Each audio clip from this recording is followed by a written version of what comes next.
Every once in a while, this sport gives us someone who doesn't just run miles. They run vibes. Someone who turns pain into rhythm, exhaustion into expression. A runner who treats the course like his canvas and the crowd like a concert. He's chasing flow state, the kind that makes the miles move to a beat you can feel in your chest. And you've seen him freestyle on Javelina Jundred broadcast. He's the artist behind this show's very anthem. The voice, the pace, the presence. We're talking soul. We're talking rhythm, resilience, and a runner they call Ruairí Moynihan. Cue that intro music. Who says you need to fly to reach the top? Keep beating your block till your feet are hot. Get your head out the sand, join the flock. It's okay to run scared, we enjoy it a lot. Welcome back to the Ostrich Running Podcast, where we chase stories, not finished lines. And today's guest, man, is a different breed. A recent sub 9-hour finisher at Javelina Jundred 100K, a coach, a creative, and the freestyle king of the desert. He's repping the Aravaipa Running Team, and if you've ever tuned into a race broadcast, you already know the energy he brings. This is Ruairí Moynihan, aka Trail GangstAZ, aka Lil Runner Boy. This is the dude who makes endurance look electric. Ruairí, welcome to the show. We are so excited to have you. Nick, thanks a ton. It's a pleasure to be here. I don't know if I can add anything onto that. I can't outdo that intro. So yeah, coming to you live from Flagstaff, Freestyle King of the Desert. Yeah, I'm down in the desert a lot, but I'm happy to be up here at 7,000 feet in the chilly mountains. That's where I feel man. That's pretty awesome, though. That's great. You know, Flagstaff, you're always getting to train at elevation, so I'm sure that helps quite a bit, man. I know, like New Mexico, you can have the options. You can go high, low, depending what you need. Exactly. Oh, man, you know, this is an episode I feel like we've been waiting for such a long time for. You know, as you all know, or if you don't know, Ruairí is the mind behind the Ostrich Running Podcast very own anthem. And I can tell you, I've heard so much great feedback from this song. And I know we've been working on getting this episode together for quite some time. And I'm just so stoked to have you, man. And I can't wait to, you know, explore a little bit more about the man who is Trail GangstAZ. But actually, before we really go into it, I do have one thing I want to play for you. As most of you know, Jarrett has been a little under the weather. He's battling some things. You let me know if you can hear this. This is a message from him. Hey, Ruairí, I just heard today that Nick's going to be doing the interview with you, and I just wanted to reach out and say, I'm so sorry that I couldn't make it. I really, really wanted to be there for this. I really appreciate everything you've done for the Ostrich Running Podcast. I love your music. I love the song that you guys created. I tried to get better as soon as I could, but it looks like I'm still out of it. Hopefully we can do another interview one day, or I can actually get to meet you in person. I hope you guys have a good interview, and I'll see you soon. But thanks again for everything that you've done. And hopefully the Juice get to interview you crazy people later. Bye. The Juice, yeah, Jarrett. You guys are way too kind, way too generous with it. But I'd love to meet you in real life, both of you guys sometime. And I know it would have been, he's such a fun dynamic to have on the podcast. And he really is. I kind of picked a song I feel like you would have gotten a kick out of. So there's going to be some bars at the end of the episode, and those are dedicated to him. Man. Oh man, he'll love it. Get well. I can't wait. Get well, by the way. Oh yes, Jarrett. Get well. He We're all sounds rooting strong. for you. I gotta say, his voice sounds real strong for what he's going through. He's a tough guy. Yeah, definitely. I appreciate it. I appreciate the love, and it's all love from us here to you, man. But let's jump into this, dude. Do it. You know, let's find out a little bit more about the man behind Trail GangstAZ, right? So, you know, you said you were running from a young age, right? About 9 years old. When did running first feel like more than a sport to you? And when did it, you know, really start to feel like something that was very impactful in your life? That's a good way to phrase it. You know, I'd say there's varying degrees of that, right? in high school and college, I probably was more motivated by the times and performances. Going back to middle school, I had like the school records and whatnot for the mile time, and people might remember the 9-minute run presidential tests. It was a little bit easier. I'm well aware. I'm fast, but I've been put in my place before. I grew up in Fargo, North Dakota, so it was a little bit easier to stand out in that state versus our neighbor, Minnesota, where it was very hard to get into the state meet. Every team goes to the state meet in North Dakota. So anyway, just to give you that background, being from the Midwest. But yeah, I did even start to notice, I'd say more high school and into college, when, especially college, I had, some anxiety, maybe going into after college in my first year or two of teaching. I was a full-time teacher. I got a job with Teach for America in Phoenix. I definitely remember some times where I was probably depressed. I took medication, anxiety. I had a lot of stress. And, that's when I knew running was something I could really lean into, and just a stress reliever. So I was kind of aware of that in high school a little bit. But then when, you start to get adult problems, like a real job teaching, I'd be like, man, this is something that's gotten me through a lot of tough spots. And, as much as fun as it is to have that race on the calendar and I'm going to run this time, other days were just about, hey, this run is just for me to clear my head and just have enough, mental energy to get through the next school day. Because as a lot of teachers know, that first year or two can make or break you, especially if you're in a low income setting. And it was tough. So I'd say that's maybe where the running really came into play as, I resonate with that a lot, man. I just, I was not introduced at a young age into running. Not even through hard times in my life was it even on my mind. And it was just happenstance that I was looking for something when I was making some recent big life changes. And something about it, dude, it just pushing myself out there, getting out of my own mind, and just it was really the only thing that I found where I could silence these voices that are very dangerous at times. And being out there and just hearing pavement, and feet clatter, right? I started out listening to music, but for the most part, I think I was probably a different type of person, different type of runner. I needed the silence when I was running, just because I just felt grounded, right? And it just gave me that moment to just hear, this is going to sound weird, hear silence, right? When you have all those voices, those internal dialogues going on so loud in your head. It was the moment that I knew oh, this is something. And still to this day, in my short running journey, it's grounds me, dude. It keeps me connected to everything that, is going on. And it gives me that opportunity to process what is happening in my life and just give it my own thought without overwhelming sensory overload of life. It's you at once, right? Yeah.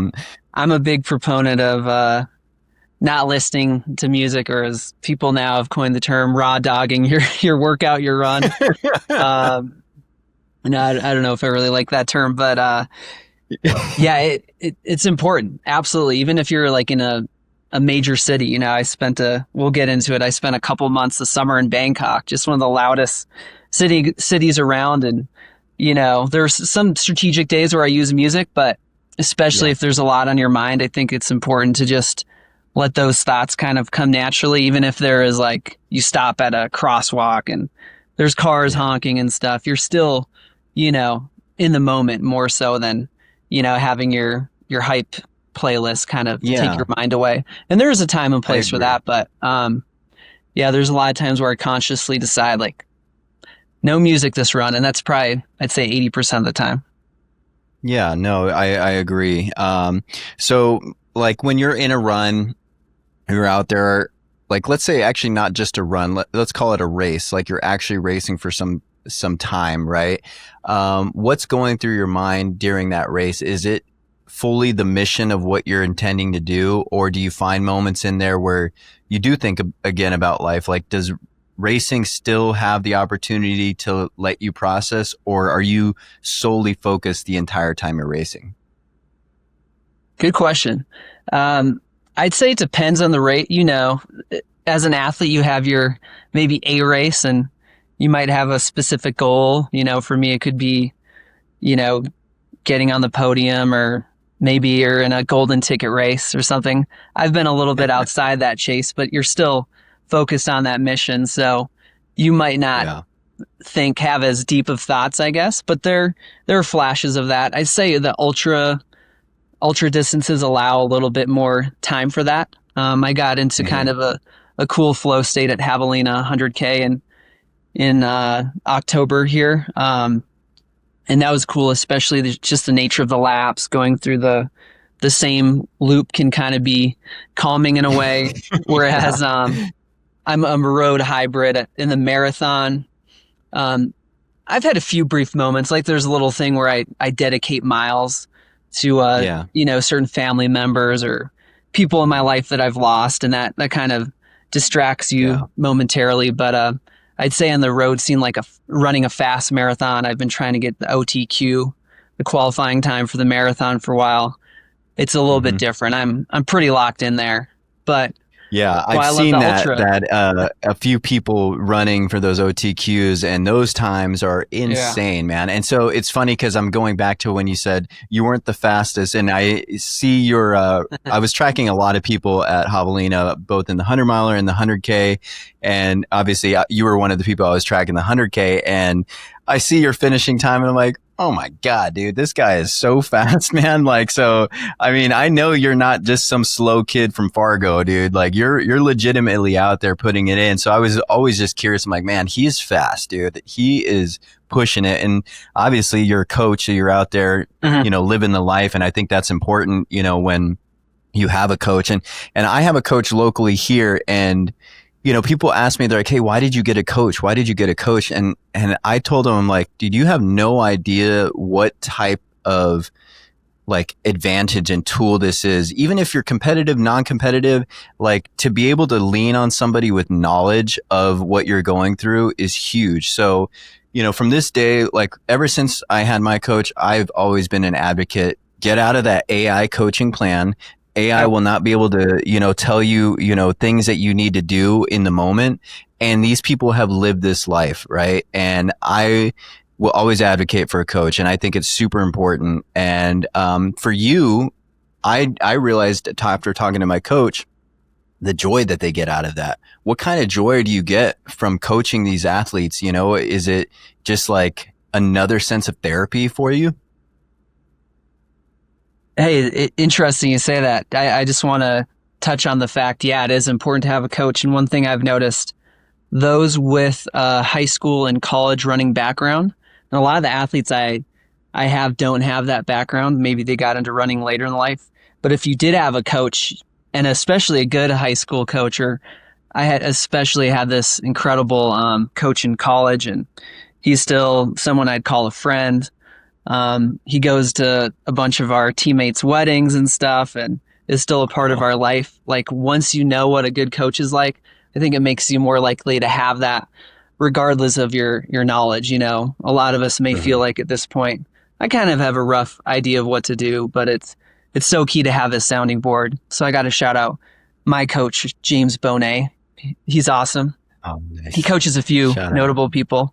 Nick and Jameel Curry, among others. Oh my gosh! So, if in case you haven't heard of him, I mean, he was like the youngest person for a while to complete a 100-miler. I forget. I think he was like under 10, and he did 10 years old and did a 100-mile race. So anyway, he's got quite the background.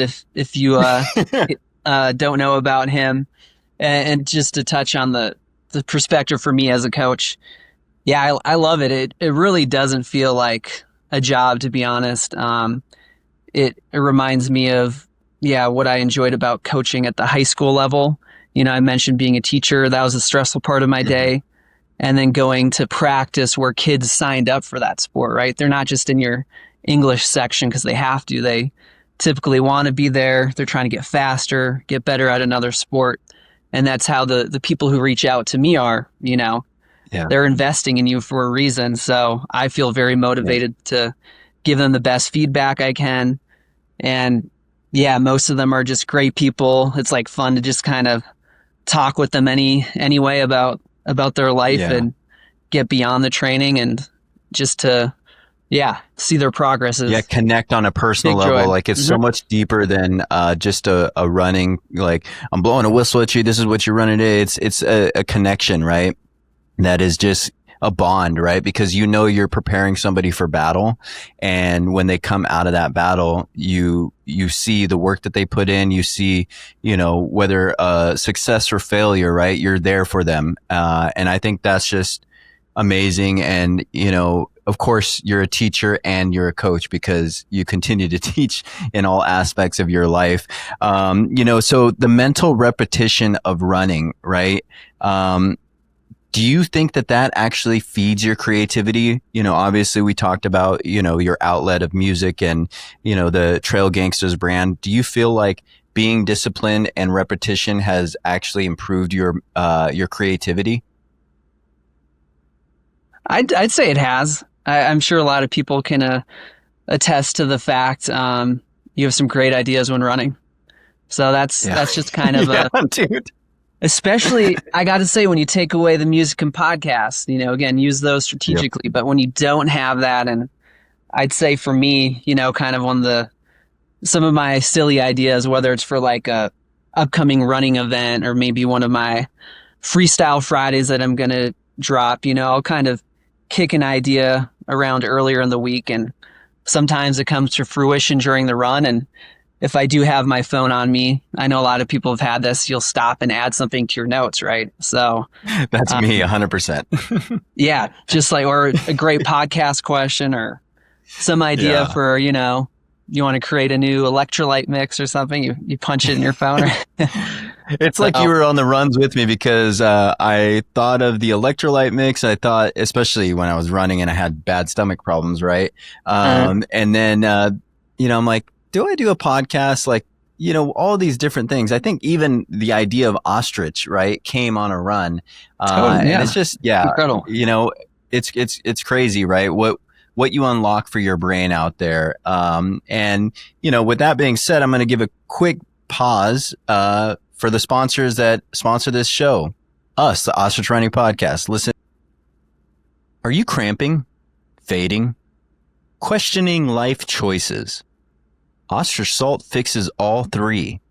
Now, with 1,000 milligrams of sodium, magnesium malate, real prickly pear powder, and sweetened with monk fruit, there's no junk, just fuel for people who run too far on purpose. Make sure you grab your Ostrich Salt today from ostrichrunning.com. Okay, so no corporate sponsors, the real ones.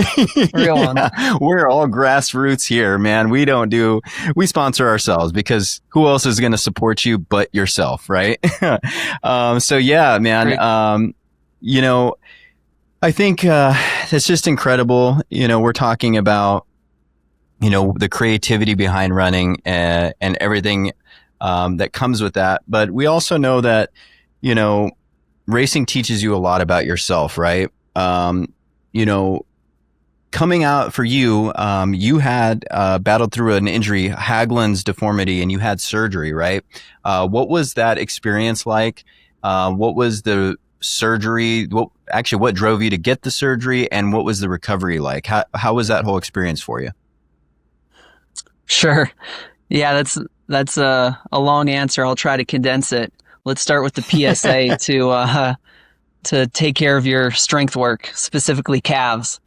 I'd say the two biggest issues I notice with a lot of my runners and things that derail them are like tight hip flexors for sure, can affect the lower back and whatnot.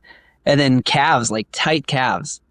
I'm sure most people, when you just like stretch it or roll out, you're like, man, that's really painful down there, just ridiculously tight. And especially with trail running, and if you're doing a lot of vert, can make that issue worse. And I was probably focusing a little too much on like speed and mileage.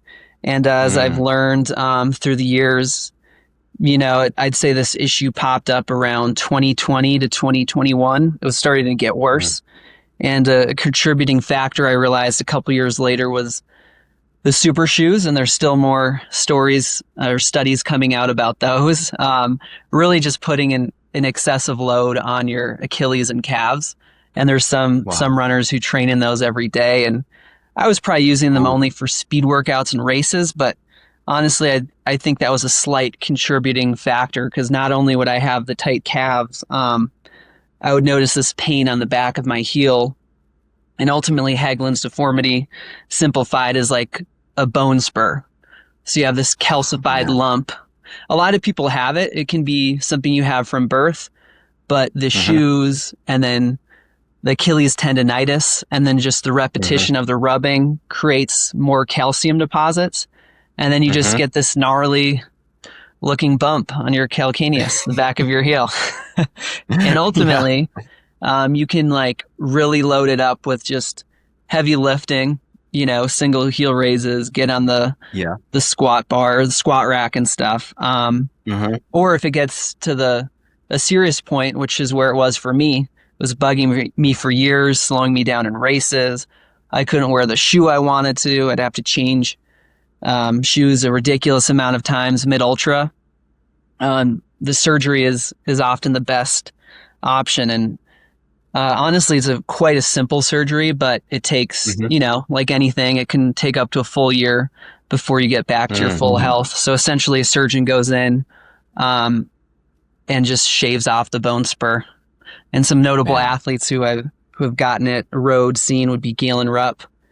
And then trail scene, Zach Miller. He actually got it the year before he got second at UTMB. So he had a hell of a turnaround. And I got to meet him I've met him before, but I talked to him at Hard Rock 100 last year.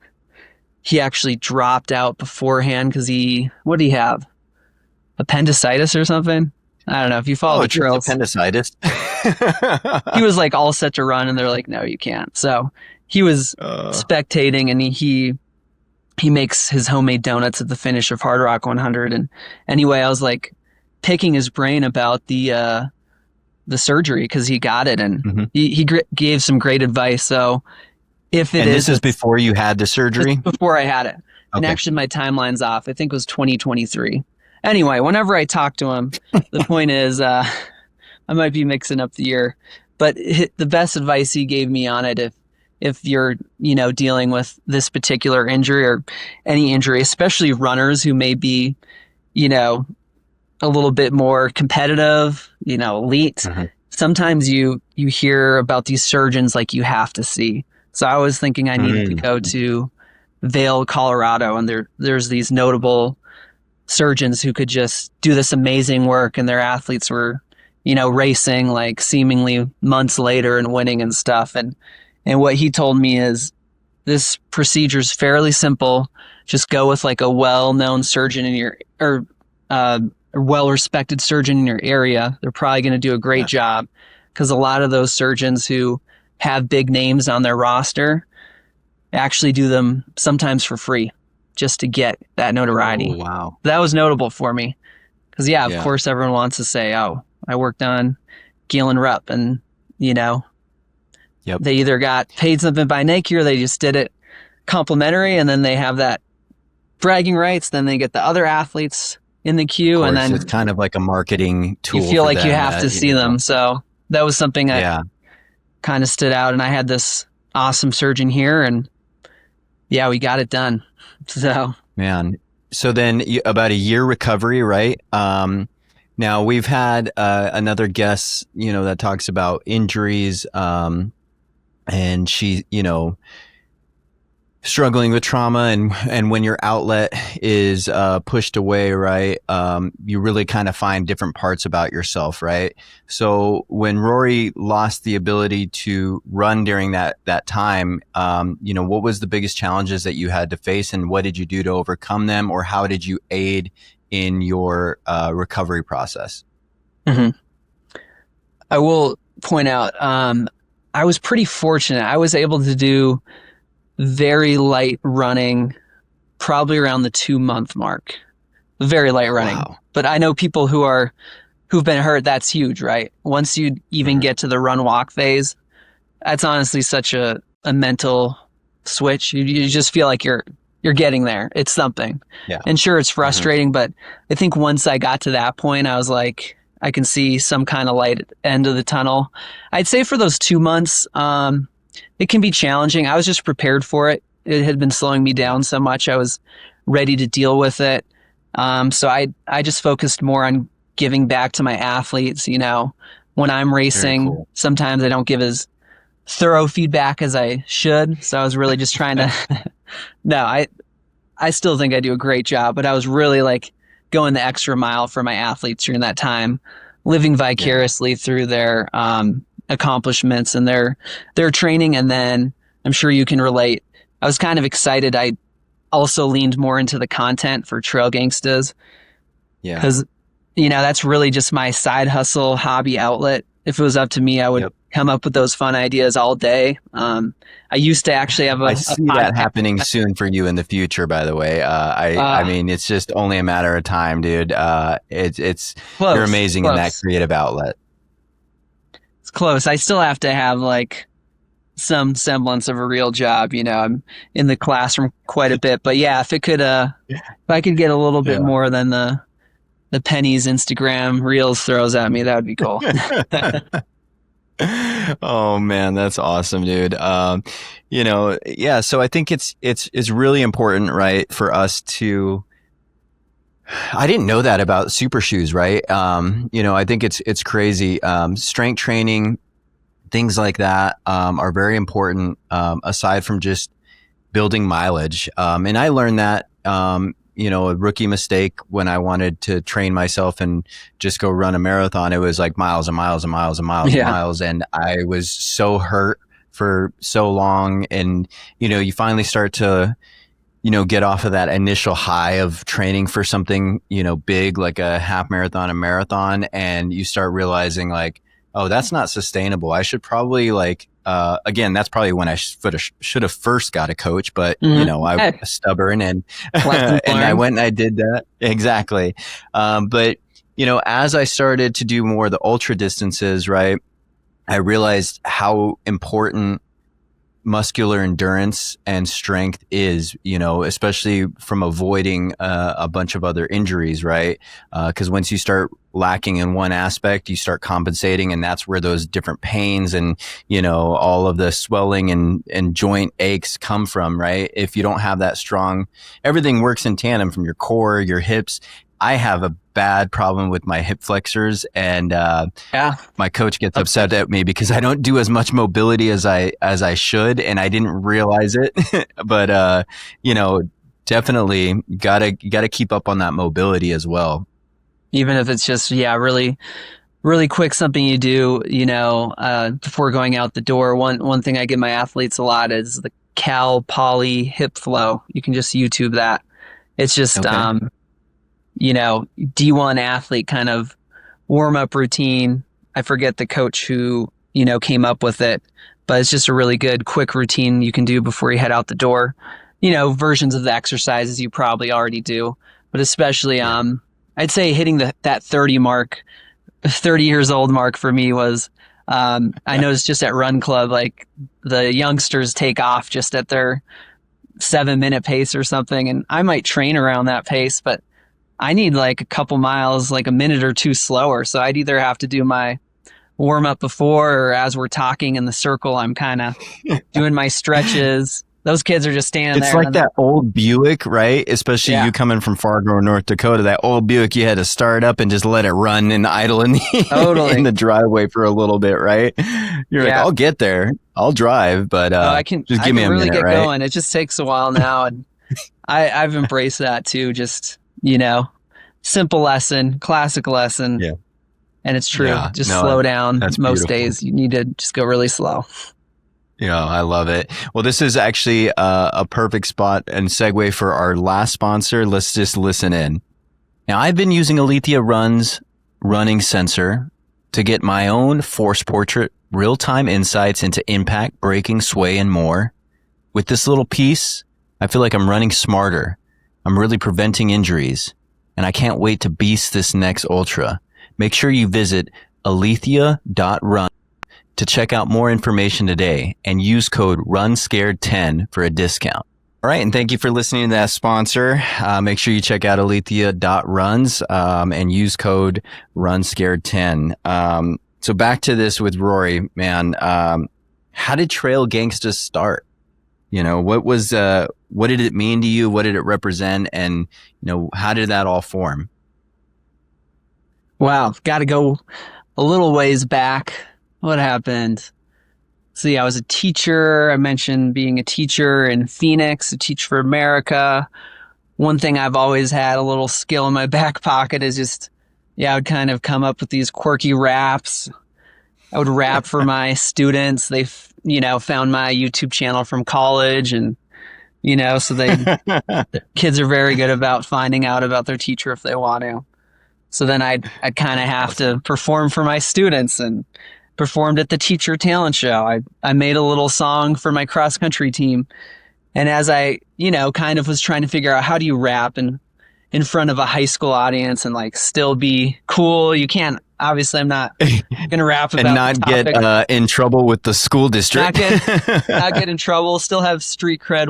What's going to be true to myself, and making that song for shout out Desert Edge Cross Country, just making a little anthem for them made me realize, like, hey, how many rappers talk about fitness, being healthy? Like, let's get that being braggadocious about like being fast and strong and healthy. So essentially that spurred me to create a Trail GangstAZ YouTube account. And, I think one of the first or second uploads was like That's So Trail. People who are the OGs know this story, but basically we made and now watching back, parts of it are a little cringe in my opinion, but it's just a remix to Eminem's Without Me, and we called it That's So Trail, and it got picked up, by a few, more of the blog era and runners world, like highlighted it. So it got a lot of clicks, and because of it, we had some merch surrounding it. So I sold some t-shirts that said That's So Trail. And it made me realize I had a capacity to create like a merch store around it and create a brand. So one of my partners at the time created a logo for me, and we just kind of went from there. And, I had a few hiccups early on, and, I got to say, drama too, which can happen with businesses once money gets involved. But overall, it's pretty much been me at the helm, and I like the direction it's going in, and where it's at now is pretty much how I want it, and it's evolving, with coaching. In-person events are very key for me too. And then of course the fun content that you see if you follow us. Yeah, I forget where I was when I first saw your post come on my feed, and I just laughed so hard. I think it was like, it was at the bathroom, like pooping or something like that out there. And of course the algorithm Rich found that one for remix. me. The box remix. Yeah, dude.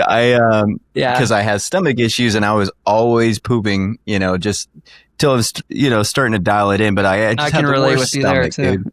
Yeah, dude. And that comes on my feed, and I'm like, oh my God, I love this, right? And I just fell in love with it, and I went down like a rabbit hole with your stuff, and it all just happened around the time that this podcast had just started, right? And I told Jarrett, I'm like, dude, I think I'm going to try and get this guy to do a song. And I was like, I don't know. Let me just see if he could do this. And you're so approachable. You're such a good person, man. And, when we started this collaboration, I just knew we were going to be friends for forever after this, man. And then obviously like the first thing you put out, I'm like, dude, this is genius. This is so good. And it was so much greater than what I could have asked for. And, I will always just like forever be a fan of you, Trail GangstAZ, everything that it represents, just like bridging like creativity and, the laughable portions of what running is, right? Cause it's as serious as it is, right? You got to be able to find some joy, because I was thinking about this on like a run I just did, I think at the beginning of this week.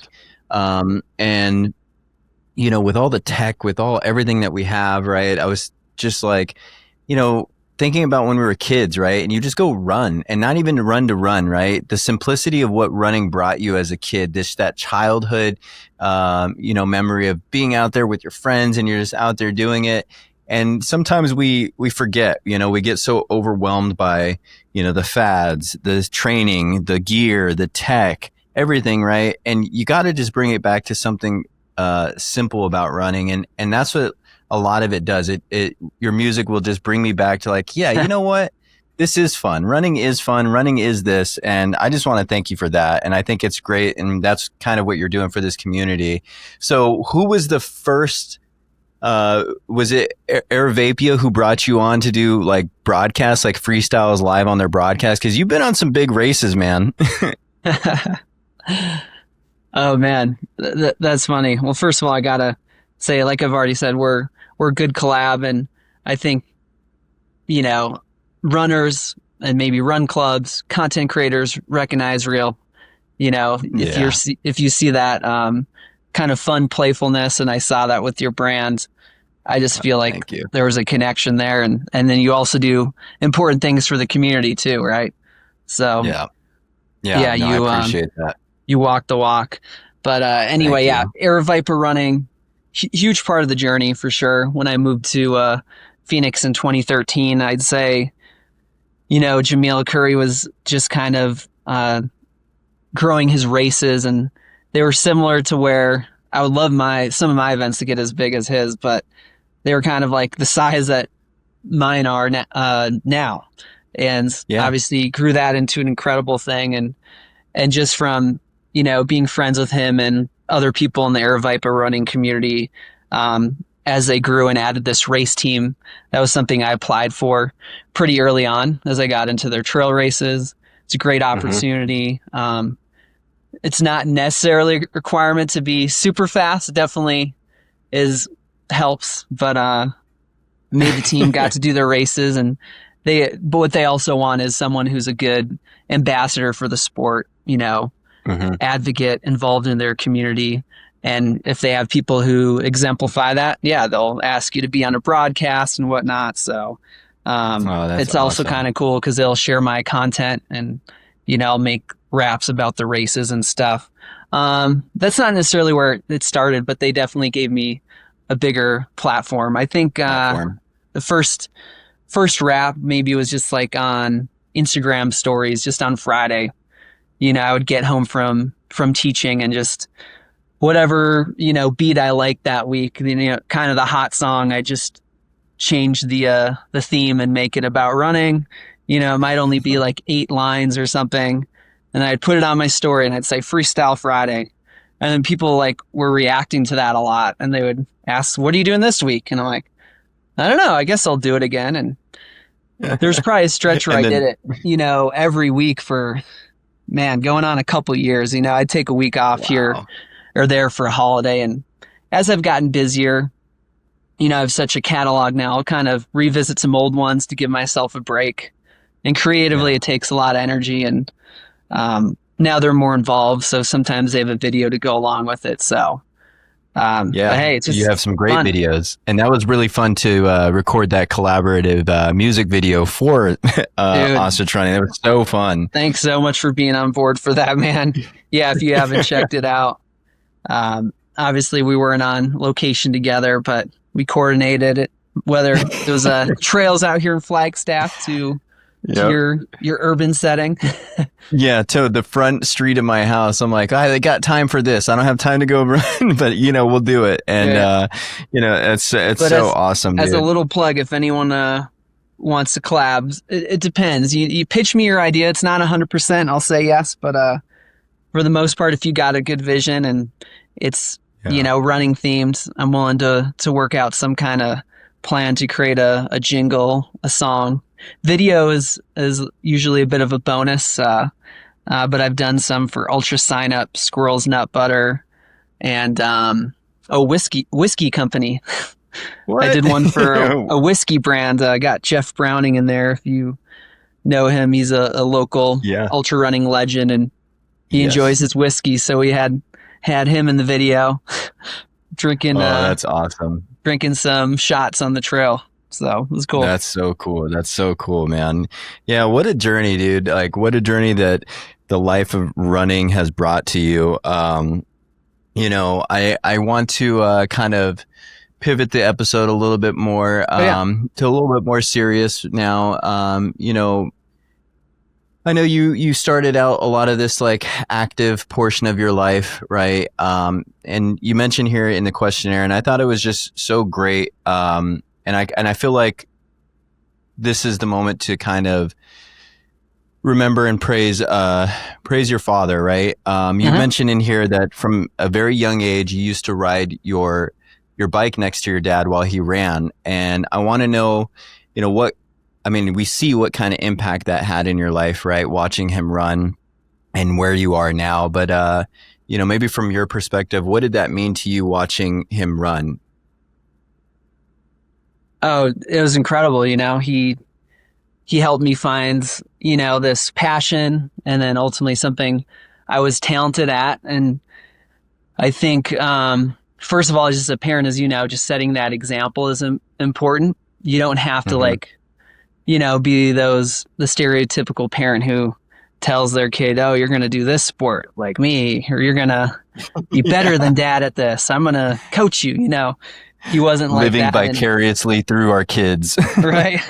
In fact, he was the opposite of that, putting that pressure on. He just did it. He'd invite me to go bike alongside him. So I saw him having fun and of course struggling too. He was training for a marathon, so that's not easy, but he never said you had to do this. In fact, when I think I first joined the cross country team, we had the option to run cross country in 7th grade, and you'd get bussed over to the high school because our middle school didn't have a team. So it's kind of nice to actually be with some older runners at that age because they kind of set the example too. And I had a great coach, and I came back and he was asking how practice was. I'm like, it was awesome. I'm like, Dad, you never taught me about anything about running. You never coached me. You never told me what to do. And he's like, exactly. That was the point.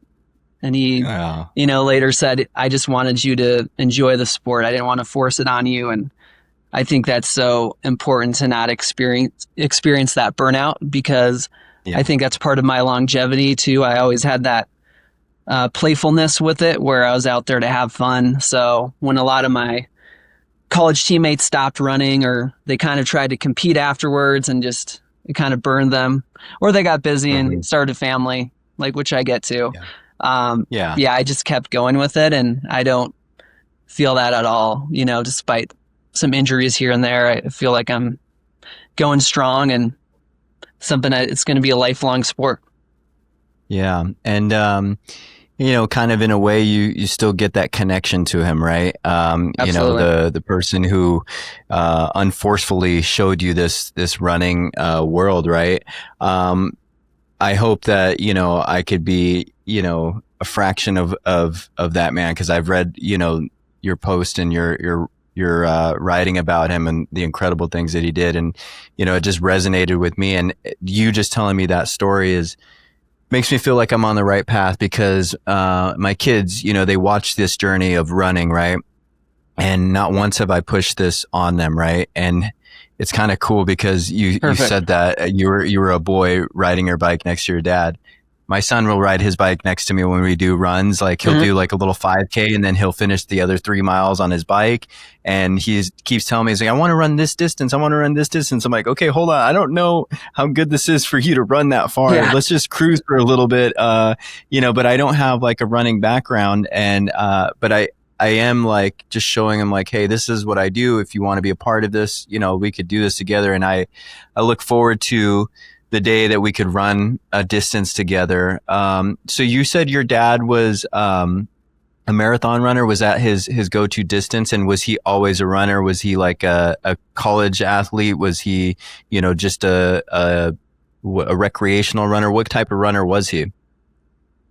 By no means was he an elite or fast runner. He would probably be the first to say he was, average. He grew up with childhood with severe asthma. He was born in 1949, and just the treatments for asthma then weren't as good. You mean it was just suck it up? Yeah, suck it up. Get slapped on the back and get out there. So, yeah, he kind of felt he couldn't honestly keep up with some of his classmates and even his siblings growing up. And, as, I guess the treatments got better and he had the inhaler, albuterol, all that. He started running in college in Montana, in Helena, actually, Carroll College, which is a school I looked at attending briefly because of him. But ultimately he decided to try out for boxing. So in the lightweight category, yeah, which is crazy, He grew up kind of I'm struggling with asthma. Let me really choke out my lungs now. So that was his way to kind of, flip the narrative, so to speak, and just do something out of his comfort zone, which is also what he taught me. And he started running to get ready for the boxing ring because he needed the endurance, and he actually enjoyed that the most. So, I'd say he casually did 5Ks and 10Ks from there on out. And he was involved working in some group homes. He was a social worker and counselor. So that would be and a big brother to some kids along the way, some foster kids. And that would be kind of one of the things he'd do. He'd go out and hike and run with them. And, it wasn't crazy distances. He'd get them to do those 5Ks with them. And as he got older, he didn't even do his first marathon until his 50s, mainly because his work schedule was so busy. But yeah, so that's what he trained for. I'd say I got most of. Go ahead. Oh, I was just gonna say, amazing what he did with the foster care kids. I mean, it was like he continued on to kind of be like a father figure even beyond, and that speaks volumes to his character and who he is, and totally. Yeah, he started. He's got his own incredible story. I hope to keep alive. He started to practice mental health practice in the Bronx, New York. So I was actually born in New York City, and that's where he spent a lot of his adult life, and that shaped his perspective too. So but I gotta shout out my mom, because if she listens to it, she'd get mad. She was probably had the track speed. She was born in Ireland actually, and so got that Irish heritage. And one of the things she was really good at was the sprints, 200, 400, I think up to 800. And she would win a lot of local races. Oh, she reminds me, I got the speed from her because my specialty in college was 1500. So I think that really actually serves me well in the ultra distances. If you can just hang in there with the pack, if you got some wheels, that can really separate you. You don't want to be for sure in a sprint to the finish with some of these speedsters who are entering the sport now. Dude, people are so crazy fast. It is insane. I'm feeling the pressure, man. 36, you got these 20-year-olds. Once they figure out how to do this, I mean, the sport is definitely trending younger.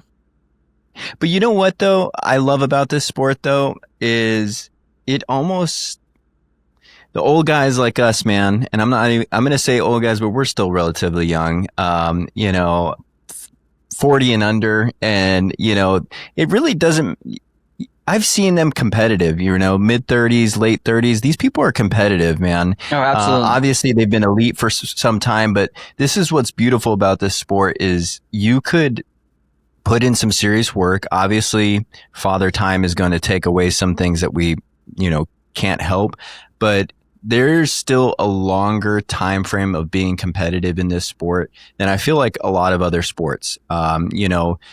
If you're 25 in the NFL, you're an old man with a cane, right? And, same with hockey or, baseball. If you really lose your relevancy fairly quickly, it's a small window, right? Whereas running, I'm seeing these people starting late and being competitive late and still pushing out there. It's just takes, work and learning your body, the right coach, And I think it's just great. And that's really what has attracted me to this sport a lot is I feel like I can still be somewhat competitive, right? One, with myself, and two, with those around me, because it's just fun, you know? So shout out to the old guys out there still putting those young guys in place. If Jarrett was here, he would talk about when we play soccer. Yeah. I'm not gonna tell everybody the Juice's age. He wouldn't be happy with me. But let's just say we go out there and we play with some 18-year-old kids and put them in their place. This man Jarrett will put them in their place, and when they find out how old he is, they're blown away, right? And I keep telling him, I'm like, why don't you just go try out for a team somewhere? And he's like, no, I'm too old. Yeah, but you know, shout out to the old guys. And Rory, I know you're going to go out there and keep making them push harder, because, you know, we can go for a while. But and then also shout out to your mom, man. She gave you the wheels, she gave you the jeans in it, and you spoke of Ireland. So is that, you know, where you hope to run a race or any dream races? Yeah, I actually have.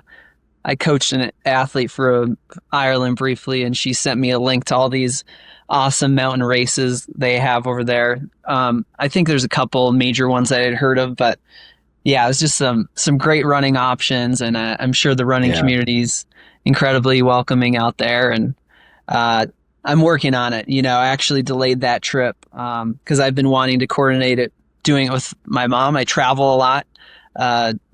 You know, on the side, also in the summers, I work for a travel company. So I've been to all these other countries, but I'm sort of setting aside that trip to go with my mom. But I'm sure she's totally cool. She understands if we travel, a lot of times a race is connected with it, and she would probably be there to cheer me on. So if you want to, so cool. I don't know, send me a DM if you know about like a specific race off that list I should do. Let me know. I'd say probably 50K and up would be my preference. Might as well go far when you're out there. Yes, might as well send it. And you know what? I'm going to go one further. Just give him the 100K. So if you're out there, you're familiar with Ireland and any races out there, let's get our boys set up with 100K. 100K, free entry, some housing. Free entry, something like that, right? Pro, no contract. So you got to take what you can get when you're hustling. Yeah, take care of airfare. Yeah, man. And just, you know, kind of on our previous topic, right? You know, back to your dad, it sounded like he's a special man. Did he get to see you race a lot, you know, in these recent years, finishing, you know, milestone races? And what was that like to be able to share those finish lines with him? Oh yeah, he's always been there, you know, coming to the high school track meets. He drove like 10 plus hours to catch one of my college races, watching me at regionals, and he didn't tell me he was going to make it. So that was pretty cool. Nice surprise. If it hasn't been referenced directly, he unfortunately passed. He died from pulmonary fibrosis just this past summer in July. And I'd say it was a long battle. He never smoked a day in his life. So his running fitness is actually what helped him, you know, live longer with it. But, it was 2024. So just last year I did the Fargo Marathon, and that was, you know, our hometown race. That's the marathon he had raced the most. I think he'd done it maybe 3 times. And he always kind of asked, he knew my goal was to get the Olympic qualifying time, and Fargo wasn't the best setup to do it. So he'd be like, when are you going to race Fargo? You should just come back and try to win it. So just last year, as I knew his health was kind of declining, I was like, let me just fit this in the schedule. And, you know, it was actually before I honestly had delayed the surgery too, because I was like, let me just finish up this training block, do the marathon. So my heel was honestly really killing me in this race. And I was up there with the lead pack. And to make it even more special, another important person in my running journey, this is the 20th anniversary of the Fargo Marathon, and the race director, who was a family friend and running mentor, he had been killed the summer before while cycling. He was, riding his bike by his lake cabin, and he got struck by a vehicle. So this race was in his honor, the 20th year he started the race. And then I was also doing it for my dad. So had a lot of meaning in there. And ultimately, I was like in second, battling, trying to get that win. And there was I was a little annoyed, this speedster from California just, held it down. I couldn't catch him, and I did my part. Second was still pretty cool, and my dad was so happy. It wouldn't have mattered what I got, to be honest. But that meant a lot for him to see that be at the finish. Dude, that's awesome. And what a great memory that you can take with you going forward. We're getting close to the end, so I just want to, give you my condolences again. And, what you shared about his life. Hey, thank you. Like an incredible man. And, I told you this before, you're an incredible son, especially traveling to Thailand with them and, being there with them. That's very special. And, everything that you did for him, I think even beyond what you did, you're just a special human being. And I'm sure he was so grateful to have you as a son. And we're all here with you, the whole community, whatever you need. I think it was beautiful to watch everybody come together and, support you during that time. And, it doesn't end after that. You can call me whenever, always here for you. But I just want to at least, give you my condolences and just tell you what an amazing thing, especially you sharing that with us. I'm super grateful for that. And what a great man. That means a lot. Yeah, I got to thank the whole running community. Obviously, people outside that contributed, but I especially felt well connected and supported by running community, people like you. And then there's this also special connection as people who know, especially if you've lost like a parent, or maybe there's this kind of club where you lose a son or daughter. Unfortunately, you just, when you find out someone else has lost that person in your life, you just have this extra connection because you know how tough it is to go through. And so appreciate that. Yeah, of course. Yeah. So, to kind of wrap things up, I think we're going to have you back on, one, because the Juice needs to meet you and he's got to give you his dynamic on, what he feels about this whole thing. But I want to, in the future, break into what you're doing. You have some races. You're a race director too, man, which is crazy. And, if you don't mind plugging some of your races that you run, here, I would like to break into those a little bit more in the next episode that we do, totally. Because we do have something special. But what are these races that you're a race director for? Yeah, we just scratched the surface, and obviously with this big life event, I just had that's bound to be the focus. So we'll get more into that, but I'll shout out the main ones. First of all, I got a turkey trot here in Flagstaff. There's millions of turkey trots out there, but hey, when you're in Flagstaff, we have some pro runners come through. I've had everyone from Molly Seidel to Jeff Browning be the turkey out there, and we raced to the top of this hill called Turkey Hill. It's a mountain. This year, Rachel Entrikin is our turkey. She's from Colorado, but she's training here. So that's just one of the low-key free events I do. And so that's pretty fun. As far as a more official event, like my main event is in May. It's called the Buffaloops Ultra and the Flagstaff Doggy Dash. So it actually started as a 5K to run with your dog. I'm an animal lover, both cats and dogs. And then as we're at this incredible spot, if you've come to Flagstaff, it's this 2-mile loop where you have views of all the big peaks in town. So I figured, let's add a fixed time race. So there's a 3, 6, and 12-hour race. If you want to come through Flagstaff in May, it's where that very end of Cocodona comes through, runs right down the middle of Buffalo Park. So very beautiful cool, setting. Very cool. Yeah. That's on Ultra Sign Up, and I'll be posting about that, but usually it's this. And I'll be adding the link to those Ultra signups in the show notes. So if you're ever curious and you want to go run with your dog, you want to go race some elite runners, we'll go ahead and both put options. that up there for you. That's so cool. Now, it would be wrong if we didn't end this episode with something special for the guests. And, as this airs, this will be a Friday. So what do you do on Fridays? Freestyle Fridays. It's only fitting that we leave our listeners with, I think, a Freestyle Friday. If you're down to do that and share that with some of our listeners. Are you okay with? This is dropping on Friday? Yes, it is. I didn't know that. I mean, that's a quick turnaround. I'm good. You gotta do it. Heck yeah. I got something for you for sure, man. Oh yeah. Well, Again, we're going to end this show with this. We're going to close it out. We thank you all. This is Ruairí Moynihan. Oh, yeah. Going Go, with guys. the Freestyle Friday. Arizona.